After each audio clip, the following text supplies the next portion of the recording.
I can't, like, I had so many people tell me, like, what the hell is wrong with Chris with his sports take? I'm about to change your perspective on that, too.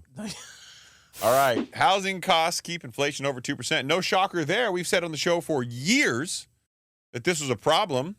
Shelter inflation includes rent prices and what renting on own property would cost renters' own equivalent. Fun fact, not in this article, we are the only country that still uses owner's rent equivalent. What do the other countries use? Other countries do not use a owner's rent equivalent. They use a couple different variants, but the data is flawed because it's so laggy. It doesn't really accurately reflect what house pricing is and versus rent pricing is. It's just bad data. It's very bad data. I mean, like you said, it's lagging because it takes about 6 months for them to report it, and then they only operate off executed leases. Yeah, it's trash. Yeah. Nobody wants data like that. So this is from Yahoo Finance. The latest consumer price index, CPI, which we were talking about earlier, report released on Wednesday showed that housing inflation still isn't easing. So keep in mind, we said you're never getting to 2% unless this eases. And if it's not easing, there's other things like jobs that are starting to deteriorate, which is forcing the hand of the FOMC. That being said, according to data from the Bureau of Labor Statistics, the BS Bureau, shelter costs, the biggest contributor to overall inflation, ticked up 0.5% month over month in August, higher than July's 0.4% increase. On an annual basis, shelter costs rose 5.2% in August, up from July's year-over-year gain of 5.1%. So this is going the wrong way. Economists have been expecting a slowdown in rent increase that has been reflected in separate data to show up in the CPI for over a year. Typically speaking, for those of you listening, it usually lags about 6 months. So the fact that it hasn't showed up is, well, strange. Yeah. So an influx of new apartment supply has helped bring rents down from highs seen in 2022. And we covered that on previous shows. This, a direct quote. The housing component of the inflation report was the only real standout surprise as it came in stronger than expected. Jack McIntyre, portfolio manager at Brandywine Global Investment Management, wrote in a note after the CPI's release. So let me ask you a question. If, let's just say rates even come down just a little bit more, okay? By the end of 2025, let's just say. You don't want to ignite this, man. You don't want to do that. Well, do you think there could be a happy medium to where with the rates coming down to the right levels and a little bit more inventory coming online, more people will be willing to sell their homes and maybe values do come down?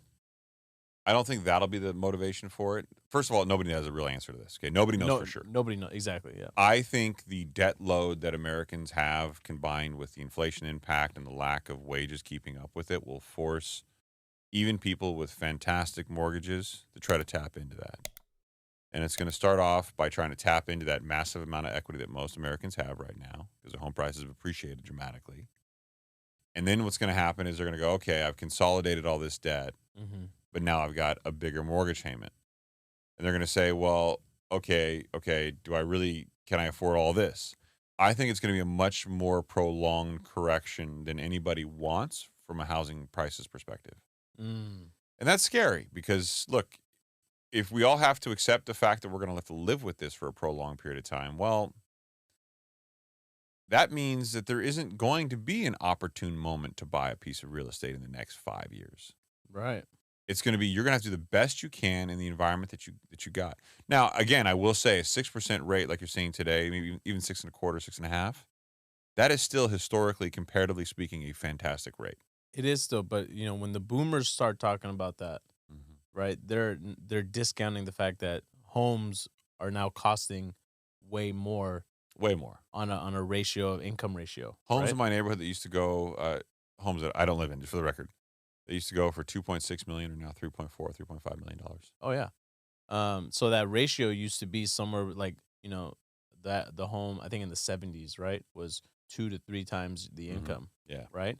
Now you're looking at 6 times the income. Yeah, it's wild. Right. So like, okay, rates may be, on average or below average historically, but you can't argue that point.